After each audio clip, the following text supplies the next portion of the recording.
Last chapter was very unfortunate. Sarah Ferguson, the girl who was traveling along with the Abbott family, her parents died of cholera, which was very common back then. People had diseases that they didn't have medicine for, and some passed away.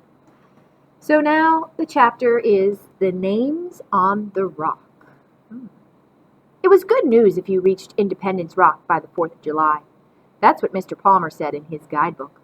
With about 800 miles of trail behind you, you'd be sure to make it over the mountains before the big snows came. So there was a lot of cheering and shouting when the Abbott's wagon train pulled into camp in front of the great granite rock. It was July 3rd, a full day ahead of Mr. Palmer's schedule. The Beard brothers fired their guns into the air. Mr. Harrington played Yankee Doodle on his fiddle. Ma decided they'd have a special meal to celebrate. "It looks like a big stone turtle," Sam said. "Mr. Palmer says travelers write their names on the rock. Can we go see?" "Sure can." Pa handed Sam a tin cup of gunpowder he'd mixed with bacon grease to make a black paint. "And make your own mark as well."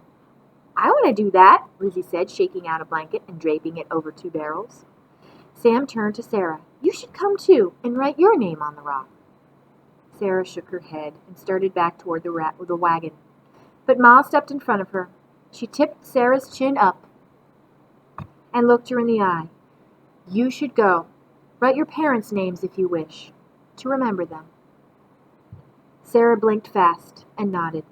She started after Sam and Lizzie. Then Amelia came running. "I come too!" Ma smiled. "Do you mind taking her with you?"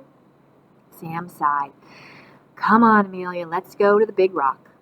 Ranger snuffled along behind Amelia just in case she thought to run off again.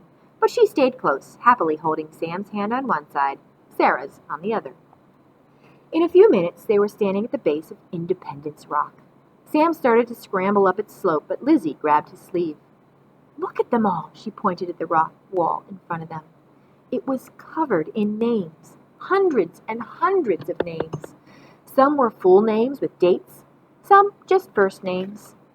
They were chiseled into the rock or scratched with nails or written in looping black paint like Sam had brought.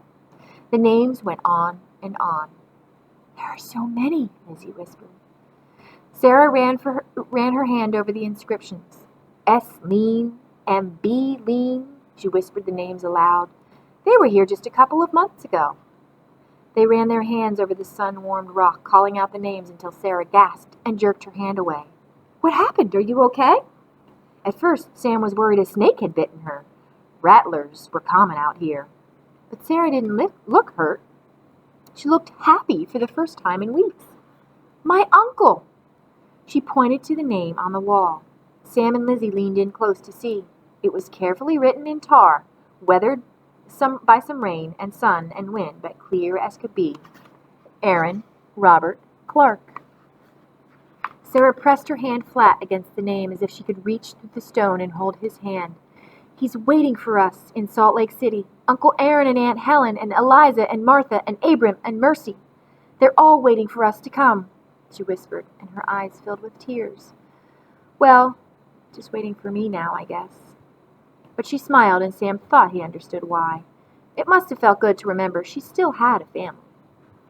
Sarah wiped her wet cheeks with her hand, and Ranger licked the salty tears from her fingers. "You want to write your name next to your uncle's?" Sam held up the powder and bacon grease mixture. Sarah nodded and dipped her finger into the gritty paint. Carefully, beside her uncle's name, she wrote her own. Sarah Margaret Ferguson, July 3rd, 1850. Then she dipped her finger in the paint and lifted it to the rock again. "In," Sarah paused, then looked up at Lizzie. "How do you spell remembrance?" Lizzie spelled it out, and Sarah carefully marked the letters in paint on the rock. She wrote, "In remembrance," and her parents' names. "Will you write yours close to mine?" Sarah asked Sam and Lizzie. She took the cup while Sam and Lizzie wrote their names on the rough surface. Lizzie added Amelia's name, too. "You want to make your mark on the rock, dog?" Sam grinned and knelt down.